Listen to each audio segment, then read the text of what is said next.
Any copyrighted material in this video is used under the law of fair use for commentary and criticism. The purpose of the OC Court of Justice is to learn about character development and is in no way meant to promote harassing the creator. No matter how angry I may get at them, please do not harass any of the artists mentioned in the following video. Thank you. Hello everybody, welcome back to the OC Court of Justice. Sorry for the wait.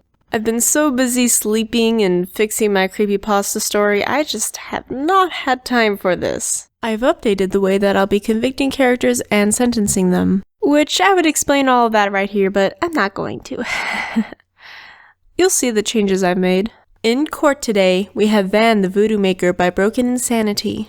Van the Voodoo Maker is a creepypasta OC that hunts out people who claim to be in pain or suffering over trivial matters, and gives them a voodoo doll themselves. Going by Van's creepypasta, named I'll Take Your Pain Away, that doll will then help Van to turn the victim into a life-sized flesh and blood voodoo doll. And before finishing the job, Van will eat her victim's heart, liver, and kidneys.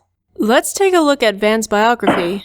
Van's name when she was human was Vanessa Winchester. She was a 21-year-old medical student who had a father, a sister, and a mother. Van became a medical student to learn more about the disorders and diseases that she had, which include stuttering, Parkinson's disease, chronological depression, and congenital insensitivity to pain. It's also noted under illness that she's a cannibal and she's schizophrenic.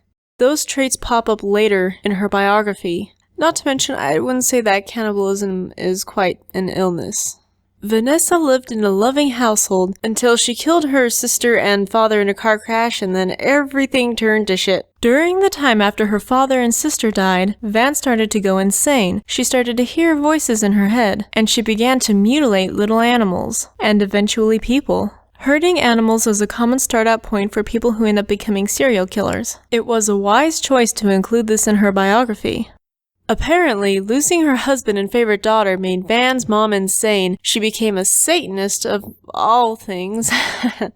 And she attempts to sacrifice Van to Satan to bring back Van's little sister, Eve.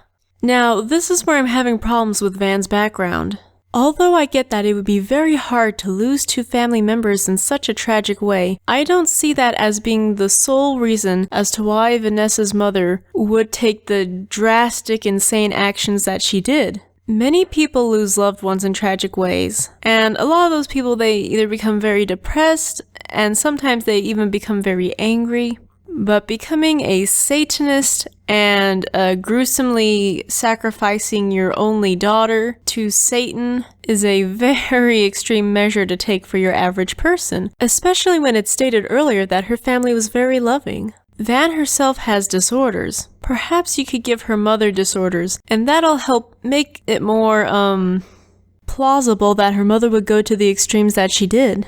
Otherwise, it seems like an easy excuse for Van's death so that she can become the Voodoo Maker. Also, giving her mother the same or similar disorders as Van will explain why Van has them. Once Vanessa is dead, she goes to hell and meets the devil. The devil offers her life back on Earth if she were to kill her mother. It's never explained why the devil cares to do this. I don't see how this is giving the devil anything. The only thing I can think of is that when Vanessa makes this deal, she's also promising to kind of bring the world to an end. And then it's also stated that she's pretty much the Antichrist, which I feel is rather far-fetched. Especially since she targets her victims one by one. Let's say she killed one person every day. That's only 335 or 36 people a year. Van's efforts to be the Antichrist would be done in vain because about 130 million people are born every year. And she seems to target only specific people too. People who claim to be in pain about trivial matters and then shows them real pain, not just your average person. Antichrist is kind of a big word for this character. Plus, you're already relating her to Jack the Ripper. Try not to use other characters to explain your character. Have your character speak for themselves and create their own title. And so Van seals the deal by literally kissing the devil's ass, which I don't find necessarily bad. I find it kind of funny, actually. And the kiss that she gives him actually burns her lips because the devil's ass is very, very hot. That's also why her lips are black. Now, as a creepypasta character, that could cause a few problems just because it's so funny, but if you can later write it off so that the funniness is kind of forgotten and things become creepy again, then I don't see any problem with that part. And thus, Vanessa becomes Van the Voodoo Maker. The conviction I'll have to give for Van's biography is just a not very well thought out background. Let's take a look at Van's visual design. I very much like the style of Van's hair and the clothes that she wears. The brown, red, gray, and black color palette that we're given fit the whole vibe of her character. She looks like a mixture of your average doll and a voodoo doll. I really like that. I think it gives her a bit more of that once human, now demonic voodoo doll type thing. Choosing Mary Jane's as her pair of shoes was an excellent choice, because a lot of dolls wear Mary Jane's, or at least a lot of older dolls. Her simplistic look really adds on to her character. I'd suggest maybe thinking about changing up her gray sweater a little bit. Maybe make it look a little more tattered or something. But I really think that the scarf that wraps around her face and a good part of her chest and her slick black pants and her shoes, I think that all really works well with her character. This might sound weird, but I'm just gonna throw a little idea out there. What if you were to turn her sweater into a patchwork poncho and then have her wearing something black underneath? So it's like she's wearing a black bodysuit, the patchwork poncho, and the scarf. That's just an idea, creative choice is all your thing. I think her design is actually very good, and I like the placement of her scarring and her stitches. Maybe rethink about making it so that she doesn't cry blood, because she's not really human anymore, from what I've gathered. She's more kind of like a doll person, so she wouldn't have fresh blood running, and it might just look better if her eyes are hollow without the blood running down her face, because the blue dots on the corners of her mouth really add to just the general face detail that you have there, and the stitching too. Maybe instead of blood coming from her eyes, you could just have her wearing blush instead, or something like that, because dolls are often all blushed up and whatnot. I really like her black lips. Alright, there are no convictions for Van's visual design. Let's move on to her traits. Van is described as silent, intelligent, insane, antisocial, easily enraged, non-romantic, and sadistic. Some people might say that you can't be intelligent and insane, but the thing is you can. Actually, a lot of really smart people were considered crazy.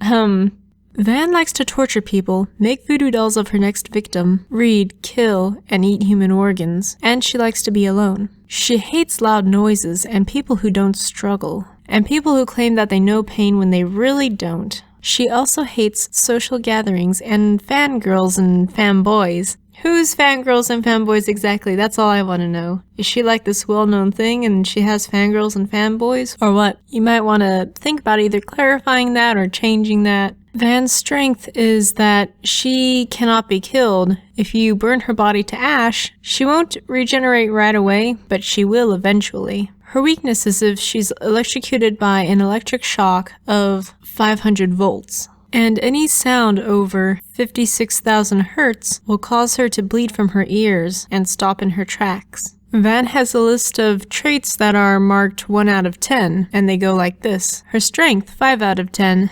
Speed, 6 out of 10. Agility, 5.5 out of 10. Sensibility, 4 out of 10. Stamina, 8 out of 10. Loyalty, 3.5 out of 10. Insanity, 6.5 out of 10.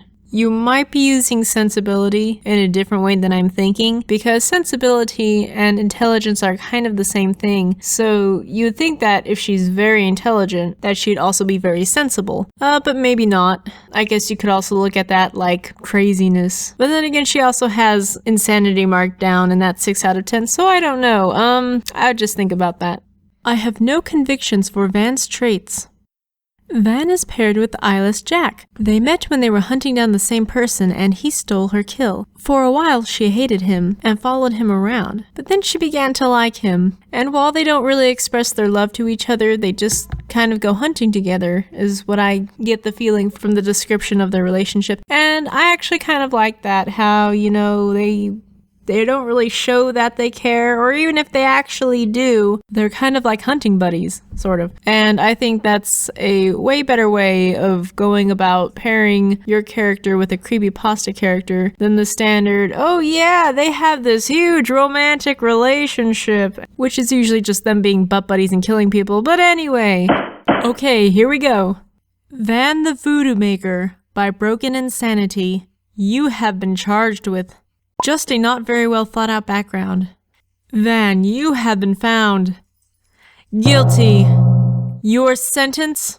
20 years in OC prison. I know, I'm sorry. This is the first character I've had to sentence where the creator of that character asked me to do a review of their OC. And I have to say, Broken Insanity, good for you for asking for critique and for submitting your character. I think you deserve a round of applause for that. I really like her visual design, and there are a lot of things about her background that I like. But her biography just seemed, a bit rushed and a little insensible at times, I guess the right word would be. I don't think that this is really a bad character. I think that this character can easily be very good if she was just touched up a bit and just, really think about reworking the background. Because I know what it's like to work on something and then have somebody give it not exactly a very positive review. Actually, that happened to me recently. I made a chapter of a story, did not get great reviews on it, and so I was like, okay, I'm going to take everybody's advice. And then I completely rewrote it, resubmitted it, and the critiques I got were even more negative than the first chapter, and I was just like, oh my god, why? So yeah, I know how it feels to have somebody say, this could really use a lot of work. Because it's kind of hard to figure out what to do sometimes when someone says, hey, you should probably look at this and change this, I'm going to give you an idea of how to rewrite her background. In Van's background, her mother favors her little sister because her little sister is healthy and Van is not. What if instead of Van being the sick child, her little sister Eve is the one that's sick, and her mother dotes on Eve? Let's also say that her mother is a little mentally unstable, and she's the type of person who's kind of odd and quirky, and she gets into like Wicca and witchcraft to try to heal the daughter herself. Maybe Eve has cancer or something, I don't know, but her way of trying to resolve that is to turn to magic and rituals. Then when they get into the car crash and Eve dies, it won't be such a major change for her mother to turn to Satanism to try to bring her daughter back because she has already dabbled in things similar to that, perhaps maybe not so horrible when it first starts out. Once she sacrifices Van, perhaps when Van comes back to the earth, instead of killing her mother out of spite, she kills her out of pity and she's like kind of putting her out of her misery, and then Van continues to do what she's doing now. And as I said before, relating your character to Jack the Ripper and calling her the Antichrist is a bit much. That also puts a damper on how realistic and credible her background is. That is just an idea. And if it gives you a different idea, but it works, I would be very happy for you. I really hope you found my advice helpful. Once again, thank you so much for submitting your character. I actually like her. I can't wait to see what you do with her. Because of your bravery of sending your character to court, I am awarding you a chibi of your character clad in a stylish orange jumpsuit. It takes a lot of guts to submit your character to court, and all I'm doing is giving a very honest critique. Alright everybody, thank you for watching. Leave me a like or a comment or tell me if I was fair or if I was not fair. And me and Jojo will be seeing you again next time. Bye!